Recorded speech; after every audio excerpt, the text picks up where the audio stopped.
The court of a monarch, or at some periods an important nobleman, is a term for the extended household and all those who regularly attended on the ruler, a central figure. It can also refer to the physical residence of the monarch where the court resides, or a series of complexes. In the largest courts, the royal households, many thousands of individuals comprised the court. These courtiers included the monarch and nobles, camarilla and retinue, household, nobility, those with court appointments, bodyguard, and may also include emissaries from other kingdoms or visitors to the court. Foreign princes and foreign nobility in exile may also seek refuge at a court. Near Eastern and Eastern courts often included the harem and concubines, as well as eunuchs who fulfilled a variety of functions. At times the harem was walled off and separate from the rest of the residence of the monarch.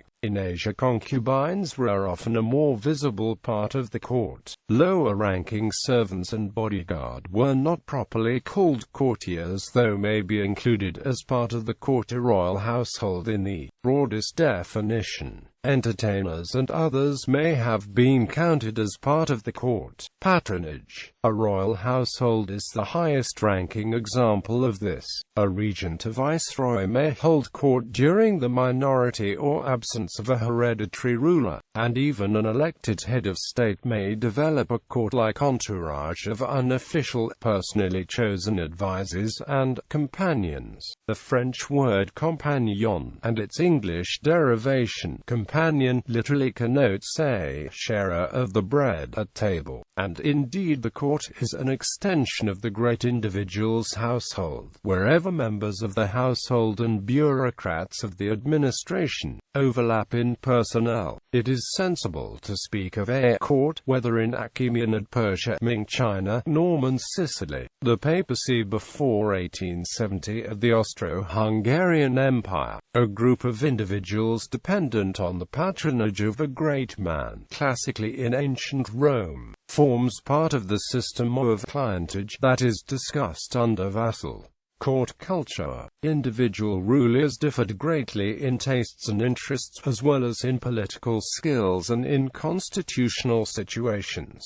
Accordingly, some founded elaborate courts based on new palaces, only to have the successors retreat to remote castles or to practical administrative centers. Personal retreats might arise far away from official court centers. Etiquette and hierarchy flourish in highly structured court settings, and may leave conservative traces over generations. Most courts featured a strict order of precedence, often involving royal and noble ranks, orders of chivalry and nobility. Some courts even featured court uniforms.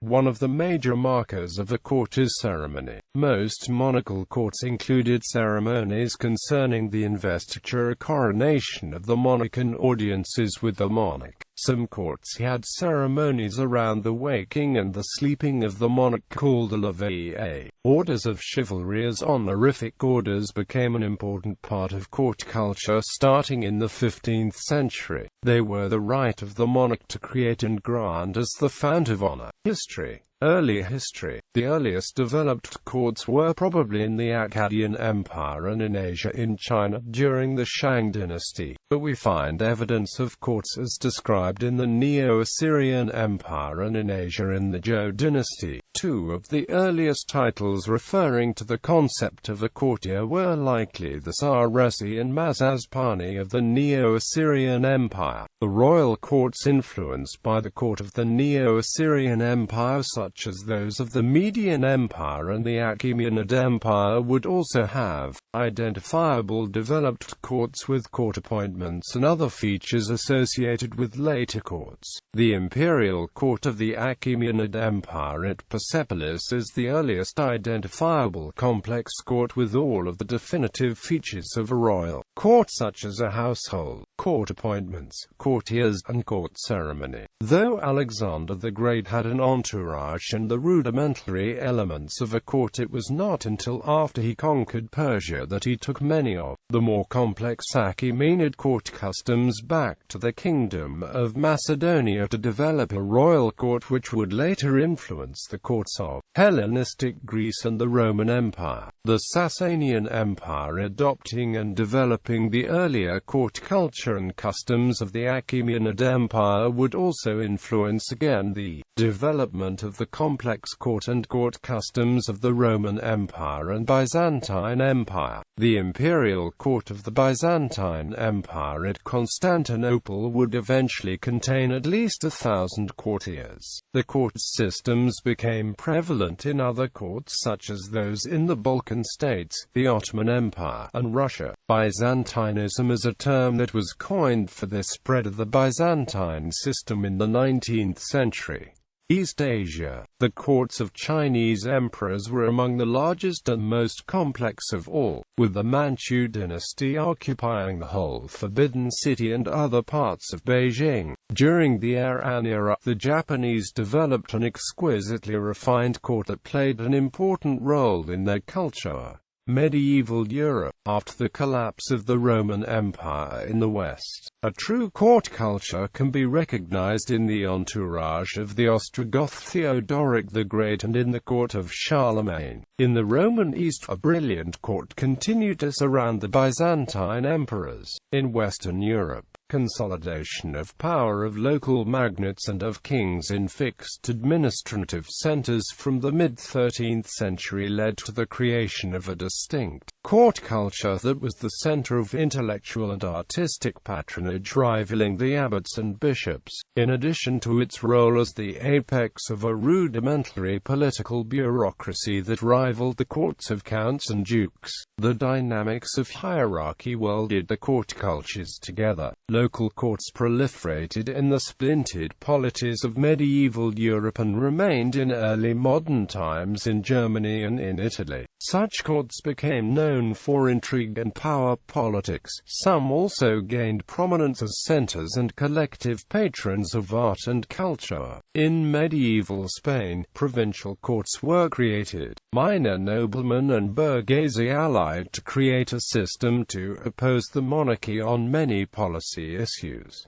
They were called Las Cortes de Castilla. These courts are the root of the current Spanish Congress and Senate. The courts of the Duchy of Burgundy and the Kingdom of Portugal were particularly influential over the development of court culture and pageantry in Europe. The court of Philip the Good was considered one of the most splendid in Europe and would influence the development of court life later on for all of France and Europe. Later, Aliénor de Poitiers of the Burgundian court would write one of the seminal books on court etiquette, Les Honneurs de la Cour. Court life would reach its apogee of culture, complexity and etiquette at the courts of Versailles under Louis XIV of France and the Hofburg under the Habsburgs. As political executive functions generally moved to more democratic bases, noble courts have seen the function reduced once more to that of a noble household, concentrating on personal service to the household head, ceremonial and perhaps some residual politico-advisory functions. If republican zeal has banished an area's erstwhile ruling nobility, courts may survive in exile. Traces of royal court practices remain in present-day institutions like privy councils and governmental cabinets. Africa. A series of pharaohs ruled ancient Egypt over the course of 3 millennia, until it was conquered by the Roman Empire. In the same time period, several kingdoms with their own royal courts flourished in the nearby Nubia region, with at least one of them, that of the so-called A-group culture, apparently influencing the customs of Egypt itself. From the 6th to 19th centuries, Egypt was variously part of the Byzantine Empire, Islamic Empire, Mamluk Sultanate, Ottoman Empire and British Empire, with a distant monarch. The Sultanate of Egypt was a short-lived protectorate of the United Kingdom from 1914 until 1922, when it became the Kingdom of Egypt and Sultan Fuad I changed his title to king. After the Egyptian Revolution of 1952 the monarchy was dissolved and Egypt became a republic. In the Horn of Africa, the Kingdom of Aksumite, later the Zagwe dynasty, Ethiopian Empire, and Ossa Sultanate all had royal courts.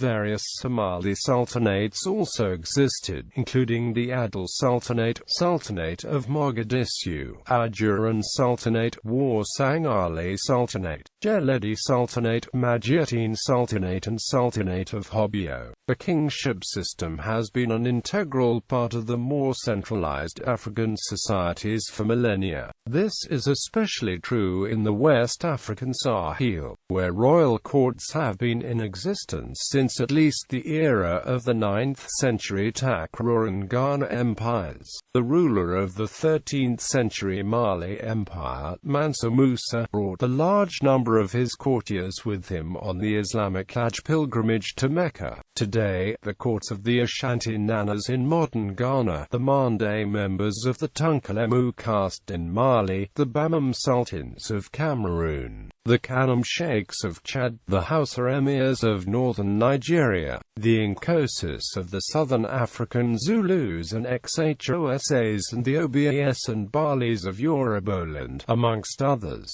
continue the pageantry and court lifestyle traditions once common to the continent.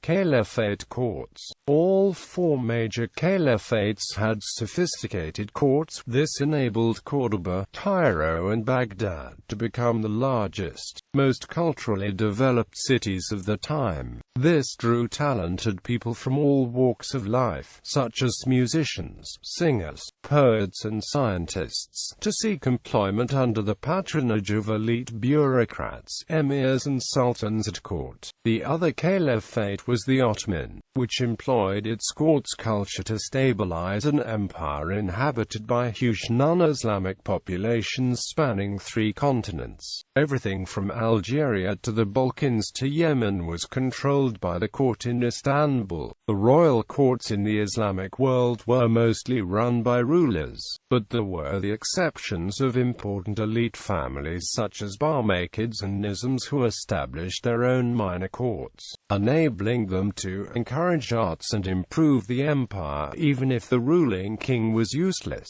Court officials. Court officials, or office-bearers, derived the positions and retained the titles from their original duties within the courtly household. With time, such duties often became archaic.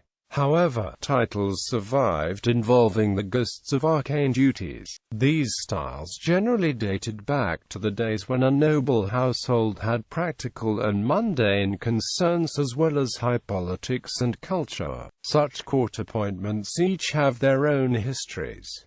They include court seats. One of the criteria of Norbert Elias's concept of a court society is that it existed in space, because the German word Hof, meaning an enclosed courtyard, can apply to a rural farmstead without buildings and walls forming the perimeter. It has also been used for the palatial seat where the court was held. Thus, Hof or court can become transferred to the building itself. For example, though the grand residence Hampton Court on the Thames above London has been a palace where Thomas Wolsey held court as Catholic cardinal until his fall and its confiscation by Henry VIII, and where William and Mary held court, 1689–94, and though it is built around 2 main courts, the structure itself, however, is no longer the seat of a court in the sense of this article. As an example, ambassadors to the United Kingdom are still accredited to the Court of St. James's, and courtiers of the monarchy still have offices in St. James's Palace, London. The present monarch, however, holds court at Buckingham Palace, where dignitaries are received. Some former seats of power. The Haute Cour was the feudal council of the Kingdom of Jerusalem. Castile, medieval Christian province in central current Spain. Alhambra in Granada, seat of the last Muslim dynasty in current Spain. The Forbidden City, imperial palace complex walled off from Beijing. Zhangbokgung Royal Palace of the Joseon dynasty in Seoul. Warel Castle in Krakow and Warsaw Royal Castle, Poland. Château de Versailles near Paris in France. Hofburg Palace in Vienna, Austria. Sanssouci in Potsdam near Berlin. The Vatican in the Papal States. The Kingdom of Portugal. The Royal Alcacova of Coimbra under the House of Burgundy. The Royal Alcacova of São Jorge, Lisbon, under the Houses of Burgundy and of is the Royal Palace of Evora, under the reign of Manuel I of Portugal. The Royal Palace of Sintra, under the reigns of Manuel I of Portugal and John III of Portugal. The Palaces of Ribeira, Lisbon, under the Houses of Aviz, Habsburg, and Braganza. The Palace of Ajuda, Lisbon, under the House of Braganza. The Winter Palace in St. Petersburg, Russia. Urbino, seat of a duchy in the Marsh. The Red Fort, palatial fortress of the Mughal emperors in Delhi, India. Shah-e-Ilwawada Palace Fort of the Maratha Peshwas in Pune, India. Great Palaces of Constantinople in Constantinople. Topkapi Palace in Istanbul, Turkey, under the Ottoman dynasty. Royal Palace of Madrid in Spain. Examples of court seats in fiction: The Red Keep in King's Landing in Georgia, R. Martin's A Song of Ice and Fire. The Imperial Palace on Kyneton in Frank Herbert's Dune. The Imperial Palace on Coruscant in George Lucas's Star Wars. The Theed Royal Palace on Naboo in George Lucas's Star Wars. The Royal Palace of Andor in Semlin in Robert Jordan's The Wheel of Time. Court structure and titles. Maison du Roi in France during the Ancient Regime. Titles of the Welsh court in Wales during the Middle Ages. Royal Court of Sweden in Sweden. Royal household and heritage of the Crown of Spain in Spain. Byzantine aristocracy and bureaucracy in the Byzantine Empire. Imperial household agency in Japan. Government of the Han Dynasty. Ethiopian aristocratic and court titles. Ministry of the Imperial Court in Imperial Russia. Royal households of the United Kingdom in the United Kingdom. Papal Court of the Holy See.